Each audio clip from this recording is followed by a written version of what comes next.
नमस्कार, मी पंजाब डक. आज आहे 8 जुलै 2026 आणि आजपासूनचा परत एक अंदाज देणार आहे. आज देखील मी म्हटलं होतं ना की महाराष्ट्रामध्ये काही काही ठिकाणी खूप पाऊस पडणार आहे. मुंबई, पुणे, नाशिक, त्याच्यानंतर कोल्हापूर, महाबळेश्वर, नाशिक, तर ह्या पट्ट्यामध्ये सगळीकडे म्हणजे मी म्हटलं होतं ना 100 वर्षात जसा पाऊस पडला नाही तसा मुंबईला पडेल, महाबळेश्वरकडे पडेल, तसा पाऊस पडलेला आहे आणि तळ्यात पाणी येईल तर तसं देखील आलेलं आहे. मग आज आणखीन काय परिस्थिती येईल शेतकऱ्याचे फोन येत आहेत.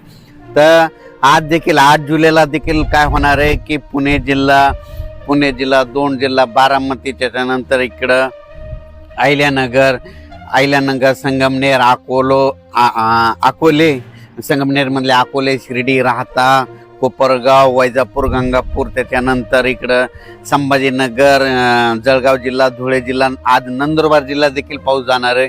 नंदुरबार जिल्हा, त्याच्यानंतर नाशिककडं आज देखील दुपारपर्यंत पावसाचा जोर राहणारच आहे. त्याच्यानंतर पुन्हा परत ते काय होईल, रात्रीपासून पाऊस चालू आहे, त्याच्यानंतर फ्लो देखील येणार आहे. म्हणजे ह्या भागात आज जोराचा पाऊस पडणार आहे म्हणून आज लक्षात येतं. उद्यापासून थोडा पावसाचा जोर कमी होणार आहे आणि 10 तारखेला चांगलं सूर्यदर्शन होईल. पण काय होईल म्हणजे 9, 10, 11 स्थानिक वातावरण तयार होऊन काय होईल, राज्यात ठिकठिकाणी स्थानिक वातावरणाचा पाऊस पडेल म्हणून हे लक्षात येतं. 11 तारखेच्या नंतर चांगलं पुणे, नाशिक, मुंबई, त्याच्यानंतर कोल्हापूर, ह्या पट्ट्यामधलं काय होईल, तिकडलं वातावरण एकदम निवळून जाईल, क्लिअर होईल, मग चांगलं सूर्यदर्शन घडण म्हणून हे अंदाज लक्षात येतात. मुंबईला देखील काय होईल, 11ला चांगलं म्हणजे क्लिअर वातावरण होईल, म्हणजे एकदम असा पाऊस एकदम बंद झालेला दिसा आणि उद्याच्याला 9ला देखील कमी होईल, पण 10-11च्या दरम्यानमध्ये चांगला बंद होईल म्हणून हे मुंबईकरांनी अंदाज लक्षात येतात. आणि राज्यात इतर परिस्थिती बघितलं तर पूर्व विदर्भ आणि पश्चिम विदर्भ, तर 6-5-11 जिल्ह्यामध्ये आज देखील काय होईल, तुरळक ठिकाणी पाऊस पडेल, मध्ये सरी येतील म्हणून हा अंदाज लक्षात येतात.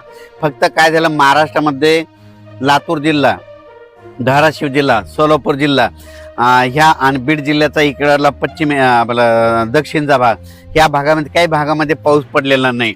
तर तिकडे काय होणार आहे, आता ह्या उद्याचा जे पाऊस आहे म्हणजे 9 जुलै, 10, 11, 12च्या दरम्यान स्थानिक वातावरण तयार होऊन तिकडे देखील काय होईल, हे पाऊस इकडला बंद झाल्यानंतर तिकडे स्थानिक वातावरणाचा पाऊस पडेल, पण एवढा खूप मोठा पडणार नाही, पिकाला लागेल तसा पडेल, सर्वदूर नाही पडणार, भाग बदलतच पडणार आहे म्हणून हे अंदाज पडणार आहे. मी म्हटलं तर 1000 मिलीमीटर पाऊस पडेल तिथं, तर तितकी तिथं नोंद झालेली आहे काही भागातली, आणि काही तर 1800 जवळपास गेलेला आहे.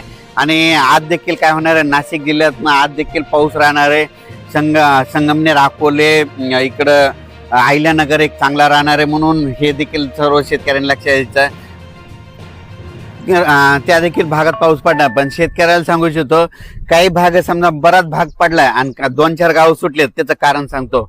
मे महिन्यामध्ये समजा मेच्या महिन्यामध्ये 15 मे ते 30 मे दरम्यान जर ह्या गावाला पाऊस पडणार, बाजूच्या गावाला नाही पडला, तर येणाऱ्या पावसाळ्यामध्ये ह्या गावाला दररोज पाऊस येतोय आणि त्या गावाला सोडून देतोय. मग त्या गावाला कधी पडणार, ज्यावेळेस पाऊस बदलून येतो ना त्यावेळेस पडतो. मग बदलून कधी, जर पाऊस मान्सून इकडून आलेला असेल, पूर्वेकडून आलेला, आपलं पश्चिमेकडून आलेला असेल, तर ज्यावेळेस समजा पूर्वेकडून पाऊस येईल त्यावेळेस त्या गावाला पडतो. म्हणून आता जे गाव वंचित राहिलेले त्यांना पूर्वेकडून पाऊस येईल आणि त्या गावची पेरणी होईल म्हणून हे लक्षात येतं. धन्यवाद.